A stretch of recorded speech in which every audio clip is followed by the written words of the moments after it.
Yeah. I just want to address that question. I just want to address that question as a parent of 2 kids who have been through the art appreciation program.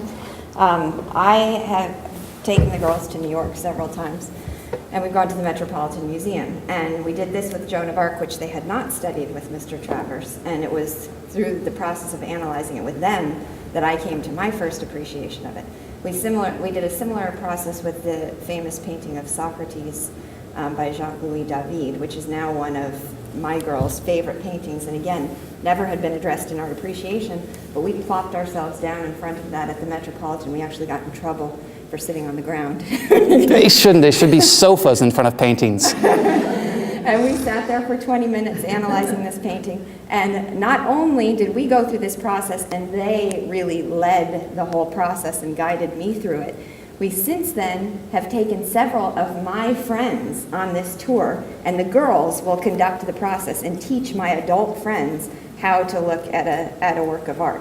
So I highly recommend that you do this with your kids. Go to a museum, do no more than 4, very important principle of Mr. Travers' art appreciation. Do not look at everything in the museum. Glance through, pick out a few, and spend time with them. And if you have other relatives who would be interested in hearing it, I think it's even more fun for the kids to share the knowledge of this process that they've gained with the adults in their lives, and for them to have the experience of awakening adults to this process that they've learned, for my girls, has been absolutely thrilling. Well, and I can say too, we just went to the Louvre in Paris, and I had gone as a child, and I was zooming through, I'm like, Dad, please, you know, I'm looking at me, look at Mona Lisa, and it was such a different experience for me personally. And then here are my kids in front of these paintings, finding the stories, looking at things that are so different than I would ever notice, and they find it in there. I mean, we had a guide who was telling us different stories, but they asked questions, they were interacting. Even the guide looked at me and says, how did these children know these things? I mean, they were so engaged, and it made the experience of a museum so different. We weren't just like zooming them through a museum, like, okay, you have to see this is really famous. They embraced it. I mean, they loved it. And when we looked at a similar painting in a different location, they could tell the differences in the painting that had some little nuances. Napoleon's coronation at Versailles versus, yeah. Interesting. So it was so much fun to travel because they were right there. I wasn't like, look. I mean, they were looking to find the things that they... That's a great transition for something I want to share with you guys. I will be conducting another trip this summer to Paris and going to the Louvre, and like I have for the past 3 summers, taking a trip that integrates with the curriculum, with the art, not only with the art, but with the history and the literature. And I will be giving a presentation a short presentation on what the trip will look like, including a slideshow of the previous summer's Rome trip, last summer's Rome trip, and some slides of the sites we'd see in Paris. I'll be doing that next Thursday at 8:30 in the morning. I'm not sure where it'll be, but it will be here, either in the science room or in here. But there will be an email, there will be more information about that coming up. Okay. Mr. Travers, your trip, Yes. what age do you... Junior high students, yes. Is it typically 7 days a week or 10 days? Or 10 days, yeah. Any other questions? I just want to make a comment.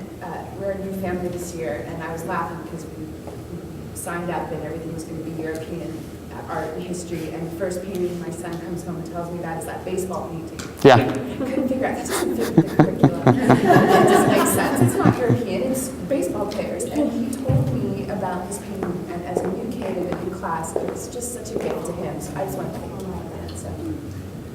Well, thank you. Yeah, I wanted to throw in there if someone asked how you choose the different paintings.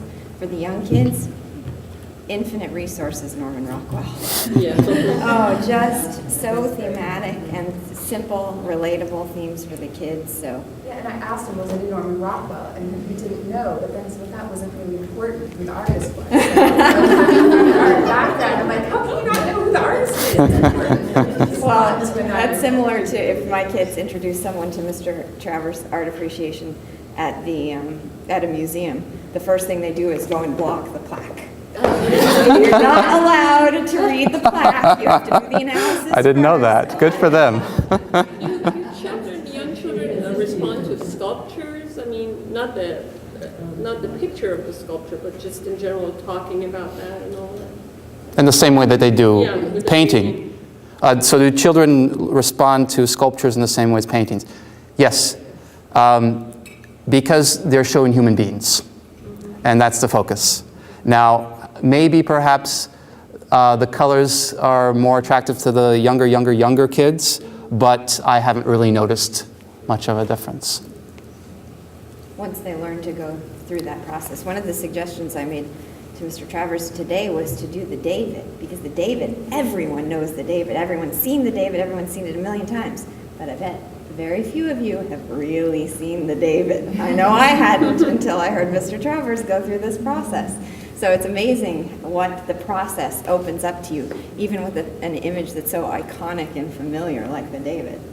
Mr. Travers, have you scheduled a trip for this year, a field trip? Not a trip, Oh, trip, yeah. 'cause we can't go. Is there going to be a field trip? Yes, there will be a field trip, probably in February. Do you know where? I have a good idea. I'm thinking the Norton Simon Museum.